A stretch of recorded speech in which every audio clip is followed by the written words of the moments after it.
All right, so I've dedicated myself to really bringing the wisdom of every day and the energy and the energy.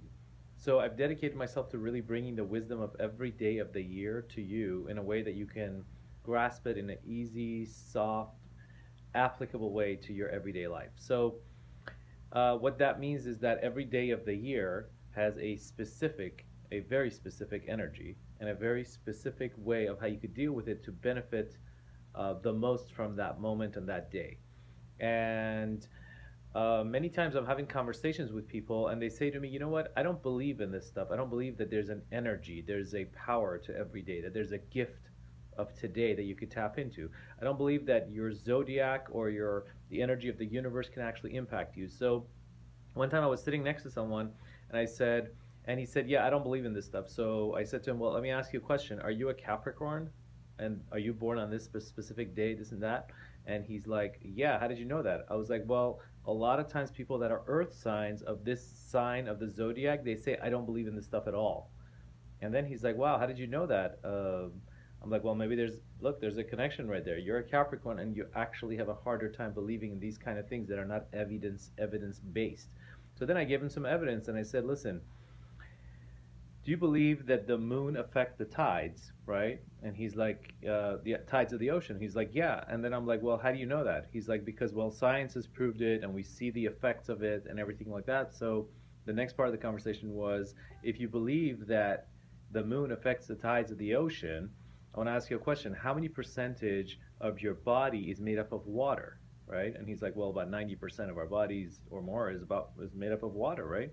So if so then my next answer was, if you're 90% of your body's made out of water, what that means is that you're actually being affected by the moon's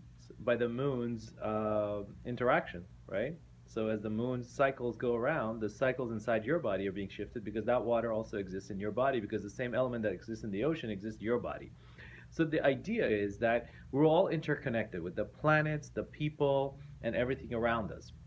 But here's the main point. I'm not here to teach that we are that we are actually controlled by the planets or by the surroundings or by anything. In fact, what I'm here to teach is that the stars impel, but they do not compel. And it's not just about the stars, it's about every human being next to you is another star.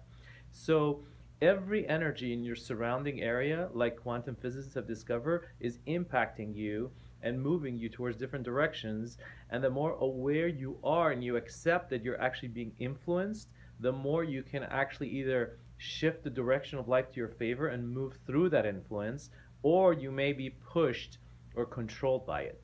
So the true power lies here, and listen very carefully. Whatever you're against is working against you. So whatever you're against is holding you back from your fulfillment. So if you can't integrate something into your life, whatever that is, whether it's an emotion, sadness, anger, shame, guilt, hiding, shame, fear, right? Or someone that you really can't stand, right?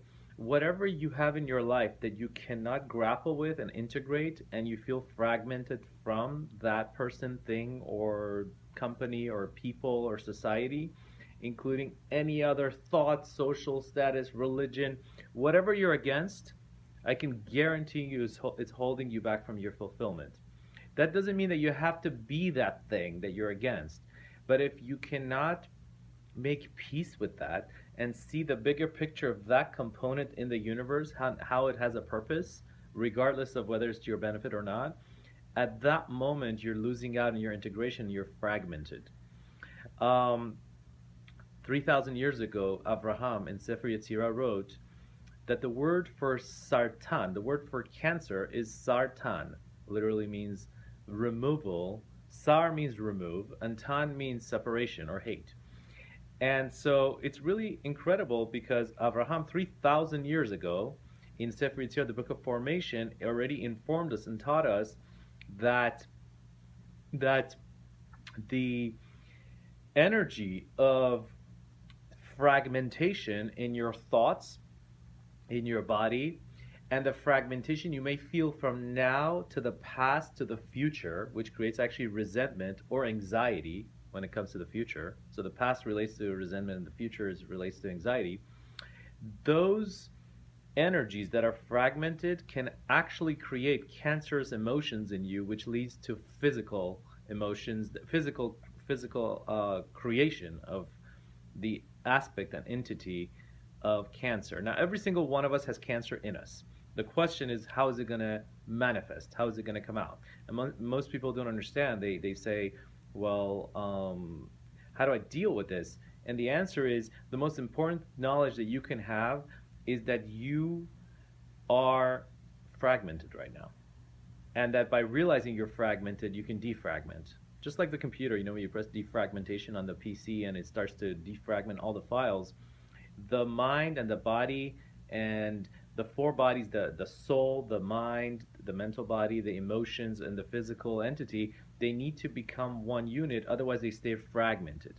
So when you approach your medical doctor, many times I have so many people come to my seminars or one-on-one sessions or group sessions or listen to my CDs, and they say to me that, I'm so glad I found you. Finally, I tried the medical doctor, I tried yoga, I did this, I tried to, bring religion together, and I did that kind of meditation and travel all around the world, and each person was teaching me different sciences, and finally I found a space where you can bring all these together. And when they say that to me, many times there's a story, and the story they always tell me is this, that, I went to this medical doctor, and the medical doctor told me that I have this problem or disease or challenge or physical ailment. And normally they won't call it a physical ailment, it'll be called either a disease or a sickness. And what happens is like this. When you approach who you are in a fragmented way, which is labeling yourself with a disease and labeling only your physical body with that disease, what happens is that your identity, your subconscious begins to say to you, okay, so you are that disease.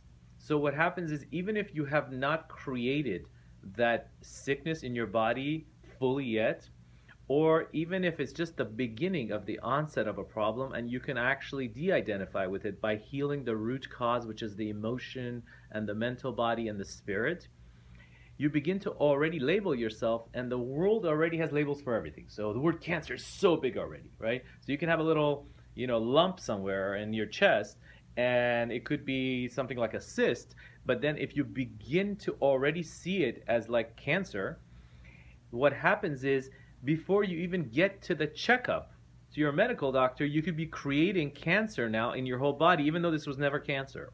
And the reason for this is because the identity that you give yourself to a disease or a challenge is misidentified. So it's really important how you identify everything. The way you look at it and label it impacts so many things. And the Talmud says something really beautiful, which I always incorporate this with my hypnotherapy practice that I do when I do regressions, powerful shifts at a very subconscious level. The Talmud says something really powerful. Talmud says that when you feel the onset of a sickness, don't tell people yet. Don't tell people you're sick, and don't label it that you're sick yet. And I always thought to myself, like, what's the reason for this? How could that be? Like, why would the Talmud tell us that? And this is my insight on it. It could be other commentaries say a variety of things, but my insight on this is that the Talmud understands and knows the human condition, that if you take something that's this big inside you, only starting this big, and you label your whole being as that sickness, pretty soon your subconscious is going to recreate that entire sickness throughout your body, and now you are identifying with it as who you are, and it becomes who you are. And when you identify with something, it begins to take over your being. So that's why it's so important. What kind of identity do you give yourself? Many times I help people, let's say they come to me and they say, can you hypnotize me to quit smoking? And after the session is done, I always tell them, you are now a non-smoker. And they're like, what do you mean? I'm an ex-smoker. I'm like, no, you're now a non-smoker. And the identity is so powerful, because think about it. If you're a non-smoker, you're not going to ask me the question of if you truly, your whole body goes through that shift when you do that through the transformation of making powerful subconscious changes. What do you do with your hands if you're a non-smoker? You just drop them. You just let them be, just like all other non-smokers. But if you're an ex-smoker, now you have to look for something to do with your hands with that cancer stick you used to hold in your hand. So the idea is that identity is everything. And it's really important how you identify yourself, how you see yourself. What is your life purpose? What are your spiritual roots? Who do you come from? Who is your origins? Do you look back or do you look forward?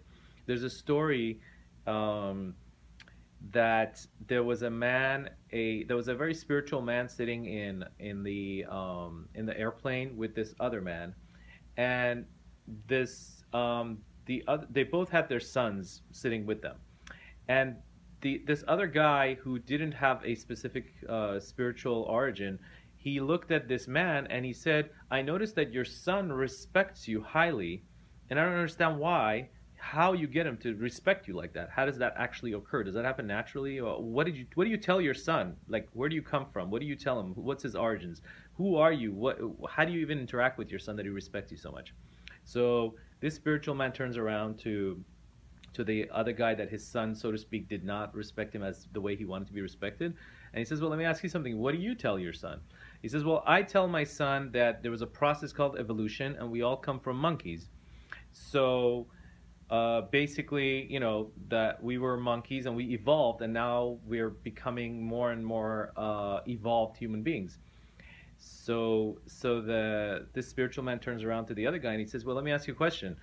Why should he respect you?" And he's like, "What do you mean?" He's like, "Well, why would he respect you? He's a much better monkey than you are. He's more evolved, more advanced, and he's turning more into the human technology terms of who he is. Why would he respect you if every generation he looks back and he's like, you're just way back there and you have nothing to teach me. You're in the animalistic kingdom." So the man starts thinking. So he says, "Okay, well, what do you tell your son, right?"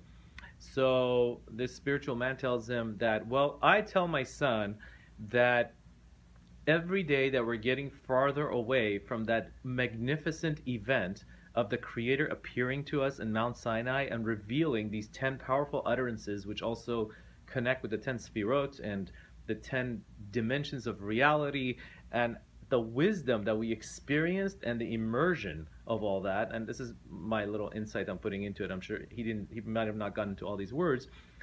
When I tell my son that, he realizes that every generation that we get farther away from that powerful experience, we're actually getting farther from the ultimate light of the Creator. So my son respects me because I am closer to the chain of that connection with the Creator generationally and spiritually and karmically than he is. So I have something to teach him just for the fact that I am in the position of time that where I am. So the idea is identity, and I'm not here to teach you what you should tell your son and who you are and where you come from, because we all have our opinions about how we are and our beliefs. But the identity of how you look at yourself and what you tell yourself and your son, children, students, daughters, and the people around you, and not even consciously, unconsciously, non-verbally, who you really are really rubs off to how you're being treated. And so one of the next steps of what I want to share with you is if you're being treated a certain way that you're not happy about, there's only two reasons for it. Either you're treating yourself that way and accepting that kind of treatment, which means that you need to change the way you look at yourself and begin to have more respect for yourself, or you're being treated that way and you're not setting some boundaries and standing up for yourself. It's one of those two. So that's the lesson I want to share for today. And since I am saying this lesson specifically for today, which is the 29th of the month of Virgo, astrologically, we're just a few days away from the new moon of Libra, which is the most powerful consciousness shift that occurs in the universe globally for all mankind, according to the cosmic realm.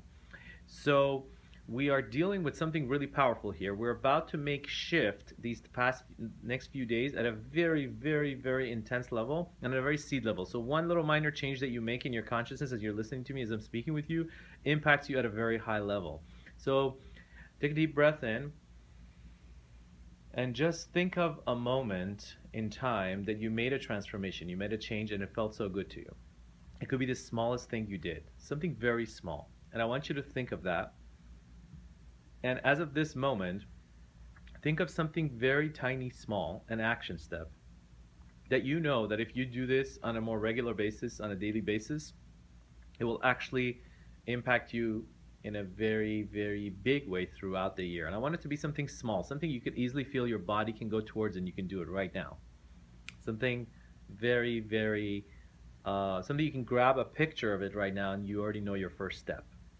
And I want you to go ahead, if you can, to put it in your reminder app of your phone, whether it's an iPhone or an Android, put in that reminder app and write the actual action steps. So, for example, from now on, when I wake up in the morning, I will immediately drink some water just to hydrate. Something simple, right? And you want to make it very action step oriented, right? And put in your iPhone, put in your Android, put in that reminder app where it says, put a timer that pops up and says drink water, for example. Drink water now, And next to it, put a little reminder of this inspiration and the benefit of it. Write 2, 3 benefits so that every morning you see the benefits. And I want you to take action on this because inspirations occur all the time. Motivation occurs all the time, but people don't take action, and that's why change doesn't occur, and that's why you're not where you are if you're not fully where you want to be. Because when you see something, it inspires you. If you don't immediately change that into an action step, and the reminder app is really good by the way for that, just like placing it in time right there. If you don't take action for things, or if you don't have time to look at the inspiration and translate it to action, you're not really living. You're actually going through life without transformation.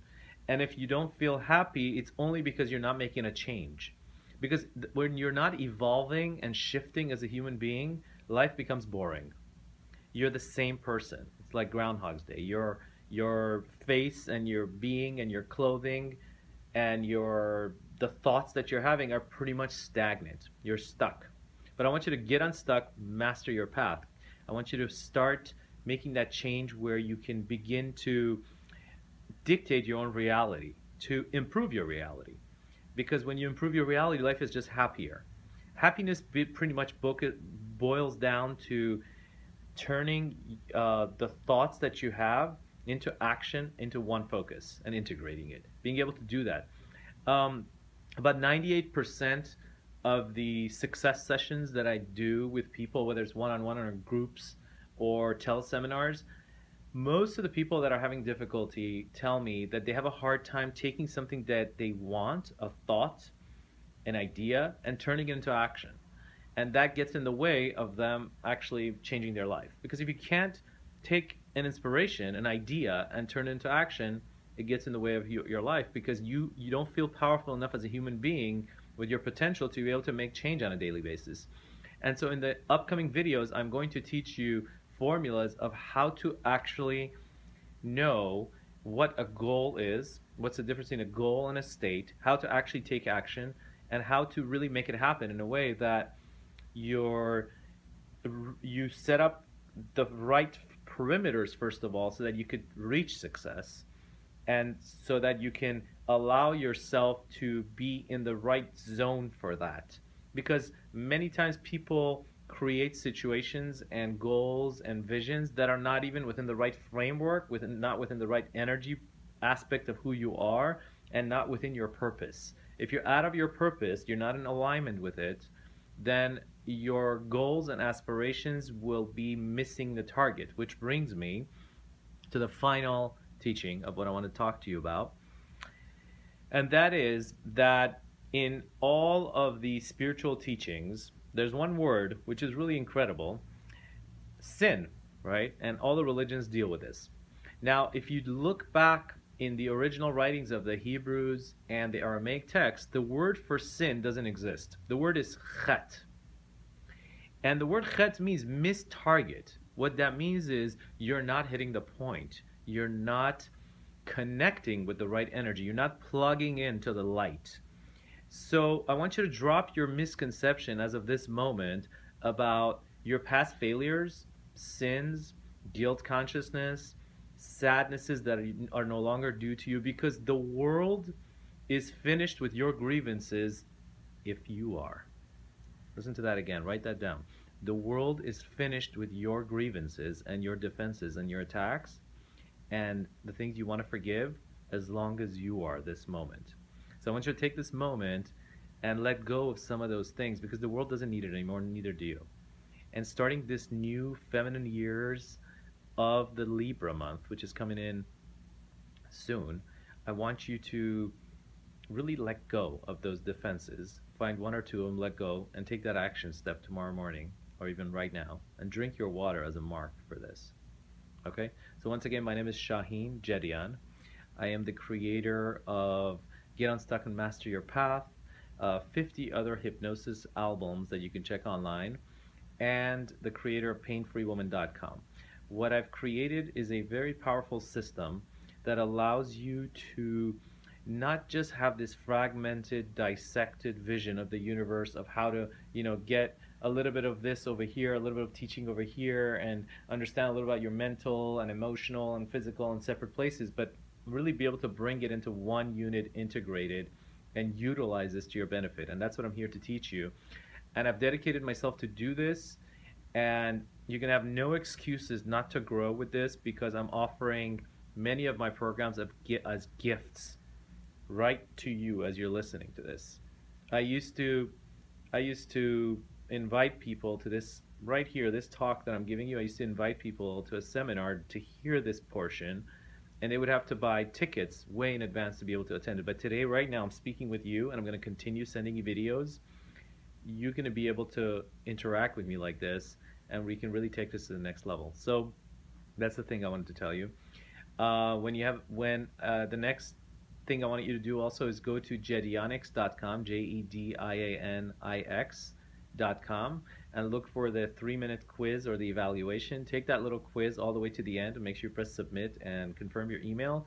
And then I'm going to send you another 30 days of powerful meditations, hypnotic shifts so you can make change, and also daily powerful gifts of what that day's energy is so you can continue this growth. Okay? Thank you for listening to me, and I'm glad that you're with me right now.